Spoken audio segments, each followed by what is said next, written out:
Hey everybody, welcome back. It's Jordan here. Today we're going to be working on the Lego City.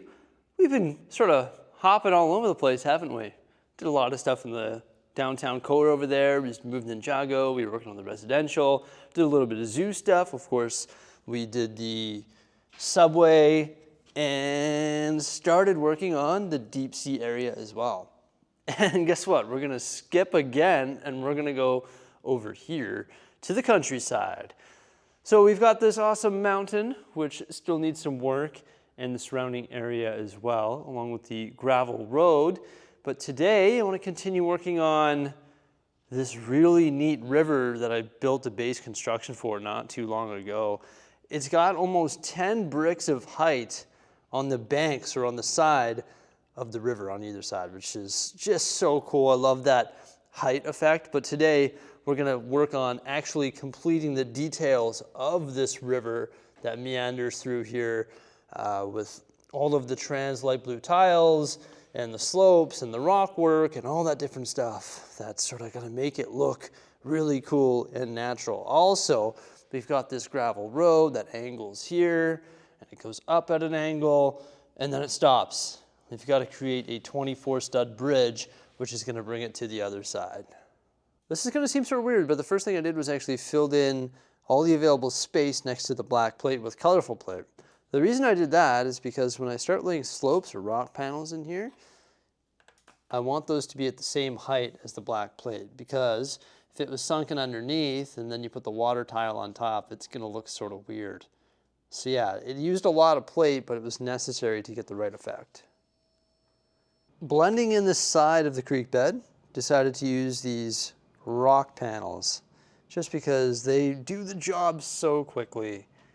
And you can see that there's still some of that colorful plate exposed, and that's going to allow us to add slopes to blend it all in and also just create the meandering effect. Now some of these rock panels, they're one brick up off the ground, and for the most part they're all staggered as well. So we use the rectangular ones and also the triangular ones for the corner. But it's nice that they're all staggered and at different heights, because then we can come in here with slopes and we can get slopes on the bottom and slopes on the top and slopes in front and just slopes all throughout those rock panels to try and transform them into something that's a little bit more natural. Here's the rock panels with the slope detail. So you got dark and light gray, all sorts of different shapes and sizes, and some inverted slopes mixed in there as well.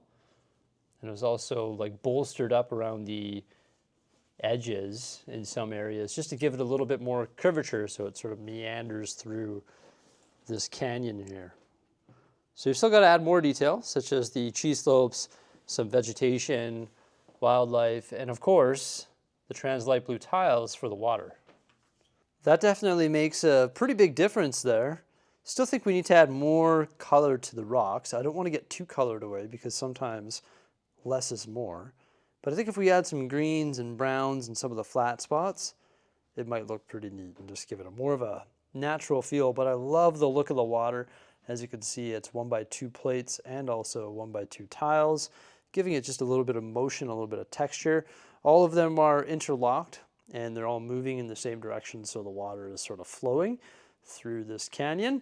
Also, the slanted or angled road here has all been somewhat blent in as best we can with the wedge plates and also a bunch of slopes. And then a lot of this underlying mills work has all been covered up with 2x brick right here, along there, also over here. A lot more blending has to happen with more slopes, but I think this sort of integrates quite nicely. And once we put vegetation here like bamboo and fern elements and stuff like that, it's going to help hide more of these gaps. You can see that the vegetation does hide those gaps quite nicely. I think there's a lot more that can be done in this area, but I think it looks great. And as you can probably see, we decided to add the greebling to the gravel road. So the quarter round tiles, some circular tiles, some 2x2 circular plates, all sorts of 1x1 studs in various colors. And this matches up with the other gravel roads that we have in the area as well. Decided to add a bunch of vegetation, so I made a lot of the little fern sapling trees, and then we've got this tree, which is in the middle of the road. And then we also place some of these trees that I had pre-made as well. I think there's a lot more texturing and a lot more detail that can be added to this area, but I think it's off to a great start. For example, we have like pretty much 32 studs of open space right here, and there's a lot more different types of vegetation and trees and bushes and all that can be added to this area. But it's just a matter of finessing that over time depending on what the surrounding area is going to look like. In regards to the creek, added some more colors. So we've got some pops of green in there, also the dark tan, and there's a couple different types of plants and also some wildlife as well, such as the two ducks right there, a seagull up top, and you probably spotted the wild horse right there up against that tree. And there's also a bear who's starting to climb this tree here. And there's some more plant life just down there around the bank of the creek. And there's also an eagle that's dive bombing right there. And he's about to snag this fish, which is currently jumping out of the water.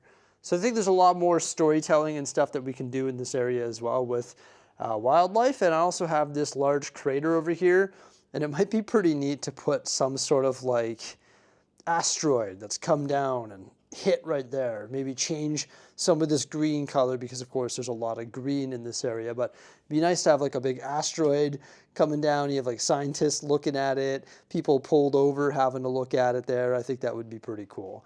I think the road has a nice shape to it, and as you can see there's a little bit of a pull out there.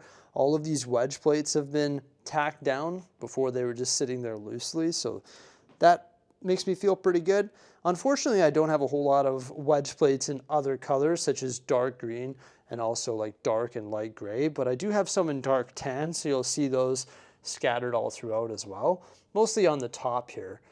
What I think would honestly be the best for topping this would actually be to take a bunch of curved slopes in both light and dark gray, and then lay some plate and have the curved slopes sort of round the top of the rock work. I think that would be awesome because we didn't do the curved slope effect in here with like the studs not on top technique, but rather we went with the rock panels and also the slopes with a little bit of vegetation detail. But if we could get the curved slope effect going on the top around the entire bank, that would just make it so cool and be a really nice transition into the grass. But unfortunately, the amount of curved slopes that I have, curved slopes look like that, it's just nowhere near the amount that we would need to do this tiny section of the creek, but maybe one day I'll order those. So for now, I decided not to blend this in here, but I did do a little bit more blending up top here with some more slopes, but I think we're gonna add a bunch more, and we'll also start integrating different colors like the dark gray in amongst the green, and we'll just start adding like random rocks and stuff like that everywhere. So while I was taking care of a lot of the detail work, we actually had somebody come by the studio. He hasn't been here for a while because he was back at school, but it was reading week for him. So he could work one shift this week and then he's back to school again. And that's Simon, that's the gentleman that helps me out here in the studio when he gets a chance. And he had a chance today, and as I was working on a lot of this detailing stuff, he actually came up with a bridge. You can see we actually have a cutout for it right here. It's framed by the wedge plates and a corner plate there on either side. And you can see it actually connects to the gravel road, which is just a 1x strip on the other side. So it's actually 16 studs wide, but the part that the vehicles drive on is only 14 studs. You can see the configuration on the bottom, 2x16, 16x16, 2x14, 16x16, and 2x16. And then there is the truss work on the top. So we've got 14 studs for vehicles to drive on there, and that just represents some of the dirt that has been dragged onto the bridge from the gravel road. And we've got the ratchet connectors to create the right angle triangles. And they connect, or they have connection points on either side, and also are held in place by those cheese slopes and the nice ingot design there as well. And that ingot is going to be, like, that's our center. So that is going to be halfway over the river, just like that. Now, originally it had these triangles right on the bottom, but some vehicles wouldn't be able to pass through, so we just raised that up. We weren't able to mess around with the triangles because it would throw it all off, so we just decided to raise them up by 1 brick. And I think that bridge design is super cool. We also have one more story. We've got 8 studs open for the taking on the side of the bridge there. So we're gonna place this gentleman who's currently doing some fishing. He's got his large fishing rod there. And then we're gonna take this custom built cooler and put it beside him. So we've got a fun story on the bridge as well. I like that.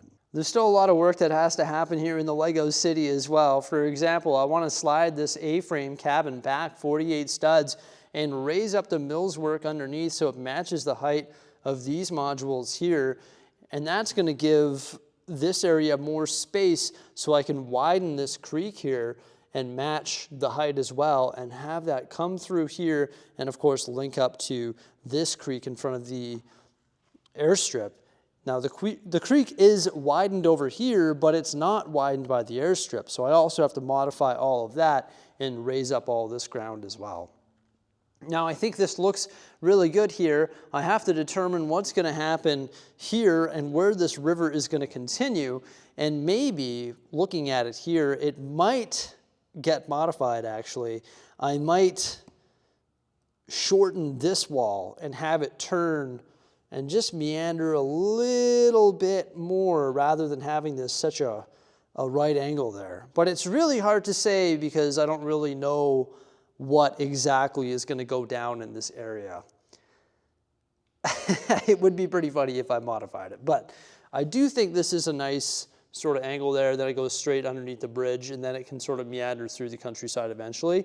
And the goal for the road is to have the vehicles to cross over top of the river. And then it's going to go at an angle toward that tunnel entrance over there. Sort of like this road right here, like that's a nice angle. So it'll sort of keep a nice angle as well going toward that tunnel there. But I need to decide where this creek is going to go. And unfortunately, now that I see it, I'm thinking maybe this shouldn't have been such a harsh right angle. To redo all that would be insane. But that's where I leave my day at.